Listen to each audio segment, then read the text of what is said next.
What do ancient Egyptian pharaohs, Indian holy men, Ethiopian warriors, and modern musicians all have in common? Locks. Long before they were called dreadlocks or turned into a fashion statement, locks carried a deeper meaning: spirituality, identity, and resistance. Today we're uncovering the untold history of locks, from mummies and myths to modern discrimination, and how this hairstyle continues to challenge the world. Our journey begins in ancient Egypt. Archaeologists have uncovered mummies over 3,000 years old, still wearing locks that remain perfectly intact. Hieroglyphs and statues depict both royalty and common people with locked or braided hair. Even the pharaohs, rulers considered gods on earth, were shown with styles that resemble locks. For the Egyptians, hair symbolized strength, spirituality, and social status. Locks were not a passing fashion trend. They were sacred, woven into daily life and into eternity. In India, holy men called sadhus wore their hair in long matted locks known as jata. These weren't just hairstyles, they were spiritual vows. By refusing to cut or comb their hair, sadhus displayed their devotion to Shiva, embracing a life free from materialism. To them, every strand locked together was a symbol of discipline, meditation, and divine connection. In Africa, locks carry power and meaning for centuries. In Ethiopia, priests and warriors wore locks as signs of both faith and strength, with spiritual leaders using hair as a visible covenant with their creator. The Maasai of Kenya dyed their locks red with ochre, marking their transition into manhood, a rite of passage that carried honor and responsibility. The Himba people of Namibia still maintain the practice today, coating their locks with a mixture of ochre, butterfat, and herbs. Their styles are more than beautiful. They tell you whether someone is a child, a mother, or an elder.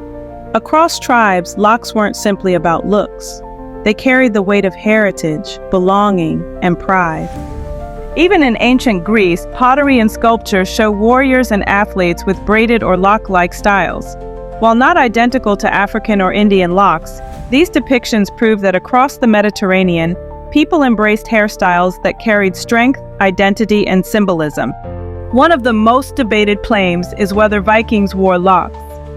Pop culture loves the idea of fierce Norse warriors with wild dreadlocks. But the evidence? It tells a different story. Archaeologists have found Viking combs, showing they valued grooming and kept their hair neat. The old sagas mention long hair and braids, but never locks. So while Viking locks make for a great movie scene, history suggests it's more myth than fact. Hair has always carried spiritual and political weight. In the Bible, Samson's strength was tied to his uncut hair and the Nazirite vow. Numbers 6:5 says, "All the days of the vow of his separation, no razor shall come upon his head. Until the days are fulfilled, he shall be holy, and he shall let the locks of the hair of his head grow." For Samson, his uncut hair wasn't just appearance, it was the visible sign of a covenant. When Delilah cut his hair, the vow was broken and his strength was lost. Centuries later, the story of Samson inspired the Rastafarian movement in Jamaica. They looked to Emperor Haile Selassie I of Ethiopia, crowned in 1930, as a prophetic figure and a link to Africa's divine kingship. Rastafarians embraced locks as a spiritual covenant, rejecting colonial values and choosing to live naturally in devotion to the Creator. But locks were not only spiritual, they were also political. In the 1950s, during Kenya's fight for independence, the Mau Mau rebels often grew their hair long and uncombed. To the British colonizers, this became a mark of fear and rebellion. To the Mau Mau themselves, it was a badge of resistance, a visible rejection of the system that oppressed them. But history hasn't always honored locks. Colonization demonized them, labeling natural hair as dirty, savage, and unprofessional. In the US, the Army once banned women from wearing locks, until public pressure forced the reversal in 2017. As of September 2025, the U.S. Army issued a new directive clarifying grooming standards. Men are now prohibited from wearing locks, braids, twists, or similar hairstyles. Andrew Johnson, a high schooler in New Jersey, was told to cut his locks or forfeit a wrestling match. In Florida, honor student Jacob Rush was banned from his Abeka Academy graduation unless he cut his hair. The backlash was so strong that the school eventually reversed its policy. And this isn't just an American story. In Nigeria, the governor of Niger State tried to criminalize dreadlocks in 2025. Public protests forced him to reverse the policy. In Malawi, Rastafarian children were banned from attending schools for years, until the High Court declared the ban unconstitutional in 2023. In Ghana, student Tyrone Margai was denied admission because of his locks tied to his faith. The High Court ruled in his favor, a win for freedom of expression.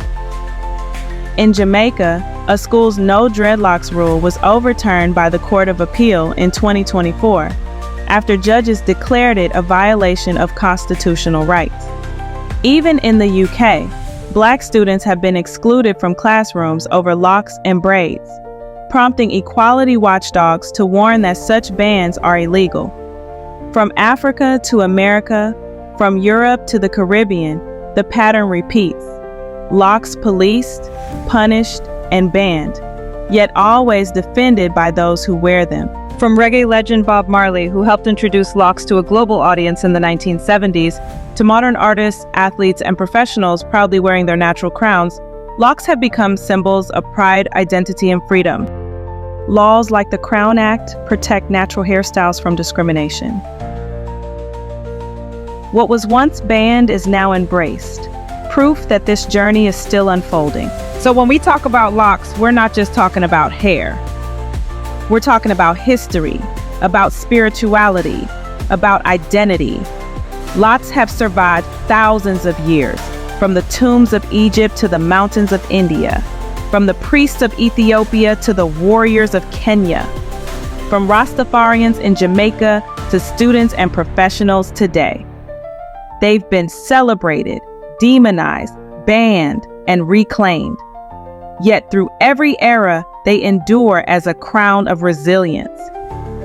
Locks are more than style, they are testimony.